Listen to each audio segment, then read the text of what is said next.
Hello दोस्तों, हम सरगम सर सरगम and team channel के माध्यम से आज हम आप लोग को बताएंगे हारमोनियम पर चुमावन गीत गाकर बजाने के लिए। तो चलिए हम लोग बजाते हैं।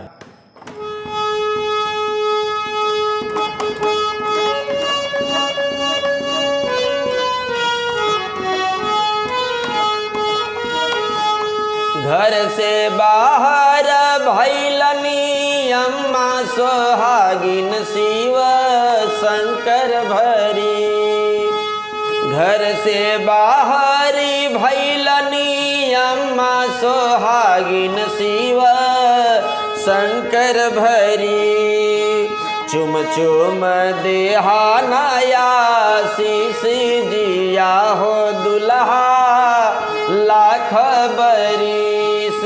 चुम चुम दिहानाया शीश जिया हो दुल्हा लाख बरीस। घर से बाहर भैलनी अम्मा सोहागिन शिव शंकर भरी। चुम चुम देहानाया शीश जिया हो दुल्हा लाख बरीस। चुम चुम दिहानाया शीश जिया हो दुल्हा लाख बरीस। दुल्हा के बढ़ो सिरा पगिया कन्हैया सिर सिंदूर भरी। दुल्हा के बढ़ो सिर पगिया कन्हैया सिर सिंदूर भरी। चुम चुम देहानाया शीश जिया हो दुल्हा लाख बरीस। चुम चुम दिहानाया शीश जिया हो दुल्हा लाख बरीस। इस गीत को हम लोग ऐसे भी गाते हैं। भरी भरी अंजुरिया शीश भरी चाउर राघु नंदन हरी।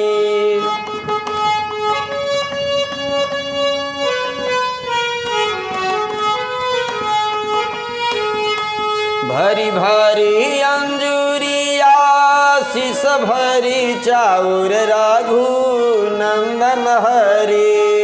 चुम में बाहर भैलान अम्मा सोहागिन रघु नंदन हरी। चुम में बाहर भैलान अम्मा सोहागिन रघु नंदन हरी।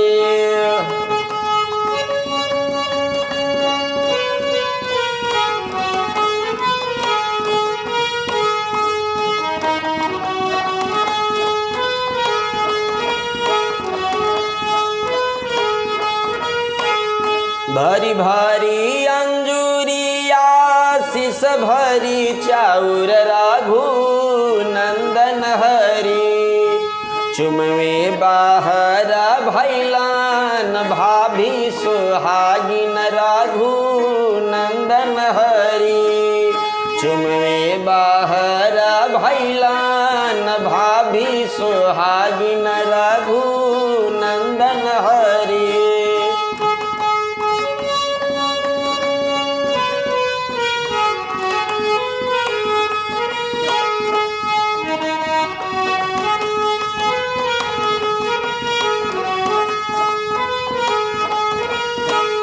भरी भरी अंजुरिया शीश भरी चाउर राघु नंदन हरी।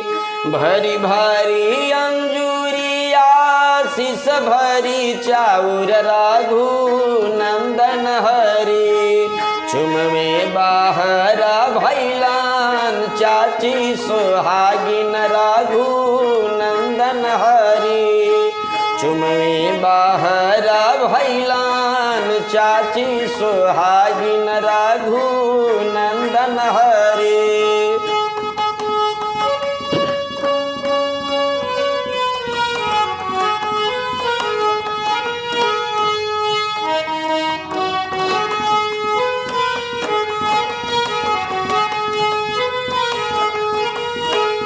भरी भारी अंजूरिया शीस भरी चाउर राघु नंदन हरि। भरी भारी अंजूरिया शीस भरी चाउर राघु नंदन हरि। चुमवे बाहरा भैलान फुआ सोहागिन राघु नंदन हरि।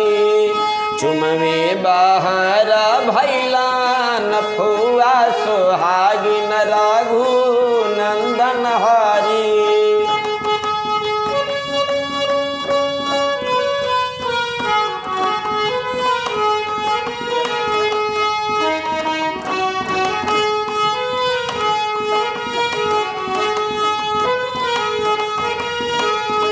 भरी भारी अंजूरिया शीस भरी चाउर राघु नंदन हरि।